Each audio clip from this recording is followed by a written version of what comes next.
Hello guys, आज हम वैदिक सभ्यता का टॉपिक कंप्लीट करेंगे। सो स्टार्ट करते हैं। सिंधु सभ्यता के पतन के बाद जो नवीन संस्कृति प्रकाश में आई, उससे विषय में हम संपूर्ण जानकारी वेदों से मिलती है। ठीक है, हमारे सिंधु सभ्यता के पतन मतलब सिंधु सभ्यता के ख़त्म होने के बाद जो नवीन मतलब नए संस्कृत, ठीक है, प्रकाश में आई मतलब हमारे सामने आई। सो उसमें से विषय में हमें संपूर्ण जानकारी वेदों से मिलती है। जो हमारे वेद हैं उनसे हमें उनके बारे में सारी जानकारी मिलती है। ठीक है, सारा ज्ञान मिलता है, इसलिए इस काल को हम वैदिक काल कहते हैं। ठीक है, चूँकि संस्कृति में आर्य लोग थे, इसलिए कभी कभी आर्य सभ्यता का नाम भी दिया जाता है। ठीक है, इस संस्कृति में आर्य लोग भी शामिल थे, इसलिए कभी कभी इसको आर्य लोगों के नाम से भी या आर्य सभ्यता के नाम से जाना जाता है। इस काल को 1500 ईस्वी से 600 ईस्वी पूर्व तक अस्तित्व में रहा। यह काल 1500 ईस्वी से 600 ईस्वी तक हमारे अस्तित्व में रहा। ऋषुवेद की रचना सबसे पहले हुई थी तथा इसमें गायत्री मंत्र है। ठीक है, इसकी रचना हमारे पास 4 वेद हैं, आप सभी जानते होंगे। 4 वेदों में इस वेद की रचना सबसे पहले हुई थी, मतलब ये सबसे पुराना वेद है। और इसमें मतलब गायत्री मंत्र शायद लगभग में बच्चे जानते हों। ठीक है, इसका काल 1500 से 1000 वर्ष पूर्व है। इस काल के अध्ययन के लिए 2 प्रकार के साक्ष्य उपलब्ध हैं, एक पुरातात्विक, दूसरा साहित्य। पुरातात्विक हम देखते हैं। पुरातात्विक इसके अंतर्गत निम्नलिखित साक्ष्य उपलब्ध हैं। चरित्र, ठीक है, देखते हैं।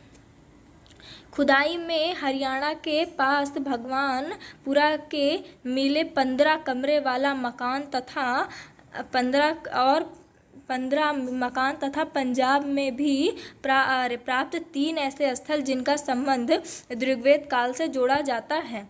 ठीक है, काल से जोड़ा जाता है। साहित्यिक साक्ष्य ऋग्वेद के 10 मंडल एवं 1028 मंडल सूत्र हैं। पहला एवं 10वां मंडल बाद में जोड़ा गया है, जबकि दूसरा में 7वां मंडल पुराना है। ठीक है, पुराना मतलब पहले का रहा होगा। ठीक है, प्रशासनिक इकाई, प्रशासन की सबसे छोटी इकाई कुल थी। एक कुल में एक घर में एक छत के नीचे रहने वाले लोग शामिल थे। जैसे प्रशासन में सबसे छोटी इकाई थी एक कुल मतलब एक परिवार के, ठीक है, एक घर में एक छत के नीचे मतलब उसी घर में, ठीक है, उसी में रहने वाले लोग शामिल रहते थे। एक ग्राम में कई कुलों से मिलकर बना होता है। मतलब जो ग्राम होता है वो हमारा कई लोगों से, कई घरों से, कई कुलों से मिलकर होता है। ठीक है, तो ग्राम का संगठन विश्व कहलाता है। ठीक है, ऋग्वेद भारत का राजनीतिक ढांचा आरोही क्रम में कुल ग्राम, ठीक है, और मतलब ऐसे ही आगे यह चलता रहा है। धर्म, ऋग्वेद काल में प्राकृतिक शक्तियों की ही पूजा की जाती थी और कर्म कांडों की प्रमुखता नहीं थी। ठीक है, और इसकी अन्य विशेषताएं थी।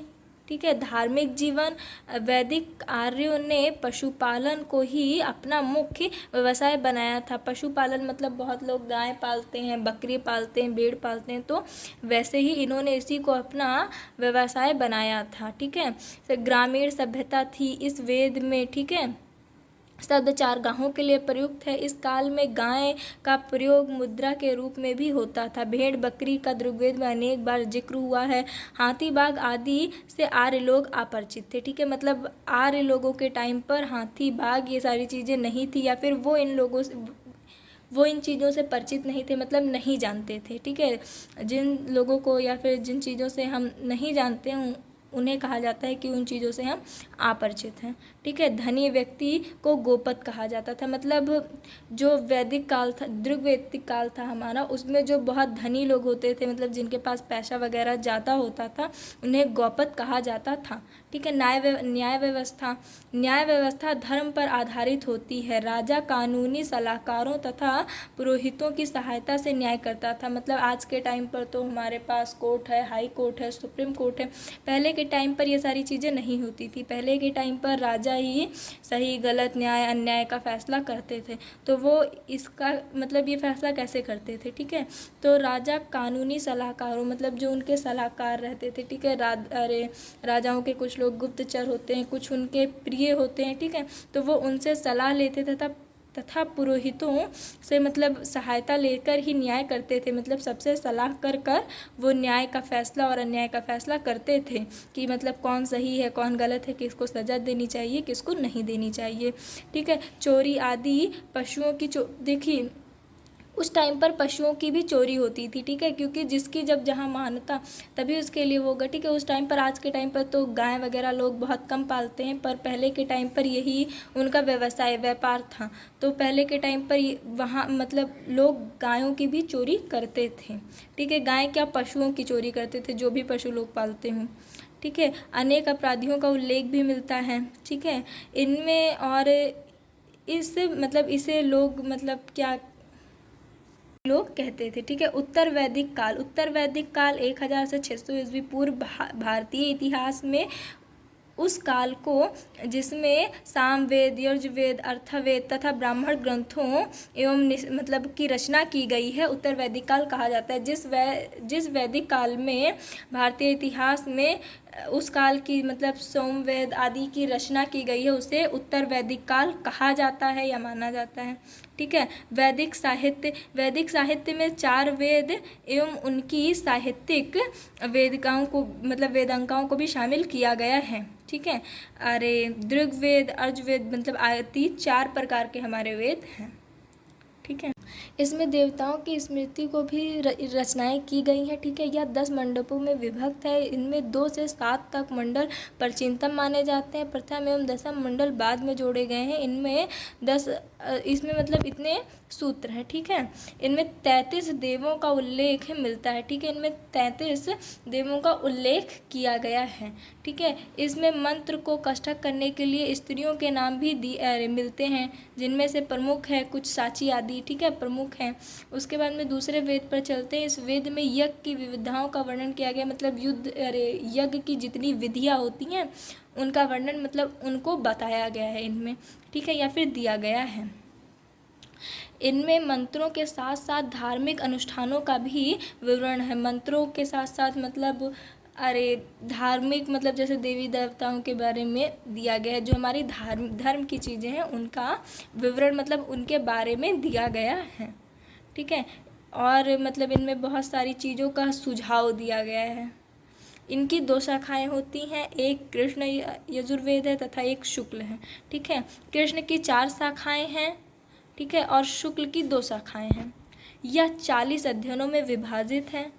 ठीक है, इसी ग्रंथ में पहली बार राजसूय तथा मतलब वाजपेयी जैसी 2 राजकीय समारोह का उल्लेख हुआ। ठीक है, इसी ग्रंथ में इन 2 चीज़ों का उल्लेख हुआ, आरंभ हुआ है। ठीक है, सामवेद की रचना ऋग्वेद में दिए गए मंत्रों को गाने योग्य बनाने हेतु की गई थी। ठीक है, मतलब जो हमारा ऋग्वेद है उसको में जो गीत हैं उनको गाने योग्य बनाने के लिए मतलब गाने के लायक बनाने के लिए सामवेद की रचना की गई थी। ठीक है, इनमें बहुत सारे छंद हैं, जिनमें 75 को छोड़कर से सभी ऋग्वेद से उल्लेखित सामवेद को भारत की प्रथम संगीतमक पुस्तक होने का गौरव प्राप्त हुआ है। ठीक है, अर्थावेद इनमें ऐतिहासिक युग की मूलभूत मान्यताएं परंपराओं का चित्रण है। मतलब जो हमारी ऐतिहासिक युग था उनका मूलभूत मान्यता मतलब जो भी तब उस समय की मान्यता रही हो वो उनकी परंपरा मतलब रीति रिवाज। ठीक है, उनका चित्रण है मतलब उनके बारे में दिया हुआ है। ठीक है, 20 अध्ययनों से संगठित है या 20 अध्ययनों से संगठित है। इसमें भी बहुत मतलब मंत्र वगैरह हैं और सूत्र भी हैं। ठीक है, इसकी 2 शाखाएं होती हैं। ओके, और ब्राह्मण मतलब साहित्यों को ब्रह्म कहा गया है। और आगे चलते हैं। कुल उपनिषद की इनमें मतलब 108 संख्या है। वेदांग युगांतर में वैदिक अध्ययनों के लिए 6 शाखाओं को जन्म हुआ। ठीक है, जिन्हें वेदांग कहते हैं।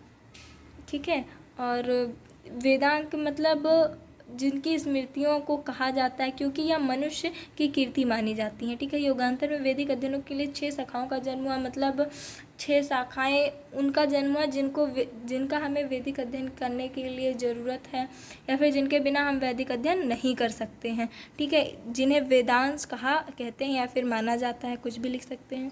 ठीक है, क्योंकि यह मनुष्य की कीर्ति मानी जाती है। ठीक है, ये 6 हैं, 6 के 6 नाम यहाँ लिखे हुए हैं, आप नोट कर सकते हैं।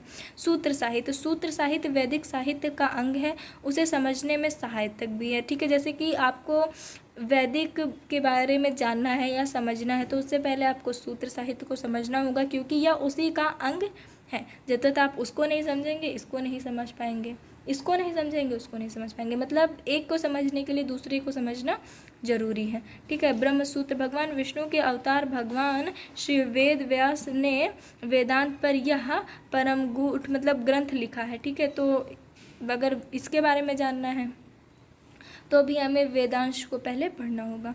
कल्पसूत्र, ऐतिहासिक दृष्टि में सर्वाधिक महत्वपूर्ण वेदों का हस्त स्थानीय वेदांश।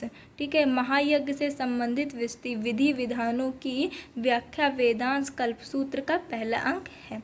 सो यहाँ तक टॉपिक मैंने आपको ये टॉपिक ऑल कंप्लीट कर दिया है जो आपके इस बार सेमेस्टर में है।